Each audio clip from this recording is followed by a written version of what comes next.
Don Clar seo bhí mé spreacha a ólam cuid de le fóin níos caiile a thugad dú spirit na hÉireann arsa. Ceapim gur deas an iadó mhór don cheol seo, mar si uirlis an ceolha brónach í. Is mailliom ceol éonar a chéanam mar tá tú sir am cócheol agus an richim a bhaineann le grúpa nó ó ceol gasta mar fort nó rial. Nuair a eistim leis an hinneal ceol seo, saolim a bheith siúil timpeall dhíreach Allen na hÉireann ag blasú áiteanna agus néacha dríochta. Áiteanna ina rugadh na mítais agus na scéalta grá a thug clú is cail ar a gcultar éireannach hain. Is as tradiisiún cailiúil na seog an chéad físa de mo chuid, nuair a bhíonn tú ag taisteal faoi thuaich na hÉireann, is féidir go fóil bualadh le daoine a chreidjins na seoga agus a bhthéann gar don nadúr, agus ar ndóigh bhain na scríbhneoirí cailiúla Yeats mar champla inspiráid as. Is maith liomsa smíonú ar an tíreach seoga seo mar níomheoch in éis síl na milíse seo, síl atá seac leadrannach ina chuircha leis. Is sé as cíirí hir an fón Port na Buachaí. Dúrú go thuirla é den chéad uair an éascaire a bhí ag fannacht ar inis bhiciolainn ceann de na Hillan Blascuid. Seo ceol ag teacht as an cheol agus a cíniú puca marmh.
Is sé roisin dú mo chéad fisa eile, seo fáin atá mélan phobal, is ára an grád dúchasach é.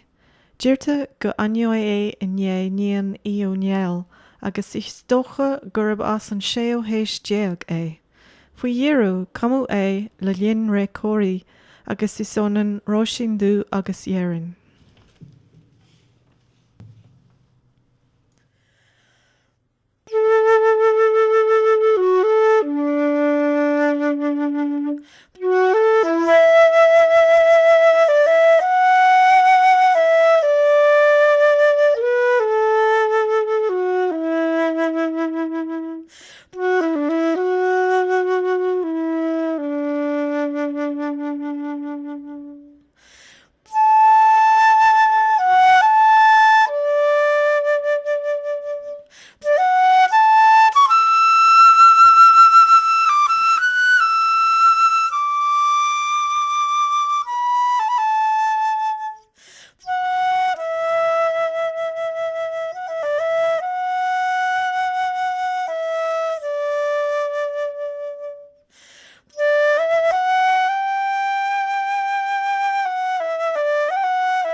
Is sé Evelyn Narún, an chéad ón eile agus nói is ar an gra álinn é.